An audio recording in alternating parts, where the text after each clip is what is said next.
Train number 163-24 Coimbatore express ആണ്. ഇത് എല്ലാ ദിവസവും സർവീസ് നടന്ന ട്രെയിൻ ആരംഭിക്കുന്നത് മാംഗ്ലൂർ സെൻട്രൽ നിന്നാണ്. മാംഗ്ലൂർ സെൻട്രൽ നിന്ന് എല്ലാ ദിവസവും രാവിലെ 9 മണിക്ക് എടുക്കുന്ന ട്രെയിൻ 407 കിലോമീറ്റർ ദൂരം സഞ്ചരിച്ച് കാസർഗോഡ്, കണ്ണൂർ, കോഴിക്കോട്, മലപ്പുറം, പാലക്കാട് ജംഗ്ഷൻ വഴി കോയമ്പത്തൂർ ജംഗ്ഷനിലേക്ക് അതേ ദിവസം രാത്രി 8 മണിയോടുകൂടി എത്തിച്ചേരുന്നതാണ്. ഇതേ ട്രെയിൻ തന്നെ ട്രെയിൻ നമ്പർ 163-23 ആയിട്ട് എല്ലാ ദിവസവും രാവിലെ 7:50 കോയമ്പത്തൂർ ജംഗ്ഷനിൽ നിന്ന് എടുത്തു കഴിഞ്ഞാൽ അതേ ദിവസം വൈകുന്നേരം 6:40 മാംഗ്ലൂർ സെൻട്രലിലേക്ക് എത്തിച്ചേരുന്നതാണ്. ഇത് ഫുള്ള് ജനറൽ കമ്പാർട്ട്മെന്റ് മാത്രമുള്ളൊരു ട്രെയിനാണ്. ഒരാൾക്ക് ട്രെയിൻ ടിക്കറ്റ് ചാർജ് വരുന്നത് മാംഗ്ലൂർ സെൻട്രൽ നിന്ന് കോയമ്പത്തൂർ ജംഗ്ഷൻ വരെ 140 രൂപയാണ്. ഈ ട്രെയിൻ നിർത്തുന്ന എല്ലാ സ്റ്റേഷൻസും സ്റ്റേഷനുകളിൽ എത്തിച്ചേരുന്ന സമയവും ഞാൻ നമ്മുടെ കമന്റ് ബോക്സിൽ പിൻ ചെയ്തിട്ടിരിക്കാം, നിങ്ങളൊന്ന് നോക്കിയിരുന്നാൽ മതി.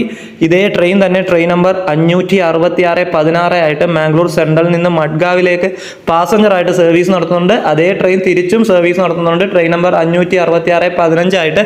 അതിന്റെ സമയവും കാര്യങ്ങളും ഞാൻ നമ്മുടെ കമന്റ് ബോക്സിൽ പിൻ ചെയ്തിട്ടിരിക്കുക. അപ്പോൾ വീഡിയോ മാക്സിമം ഷെയർ ചെയ്യാം.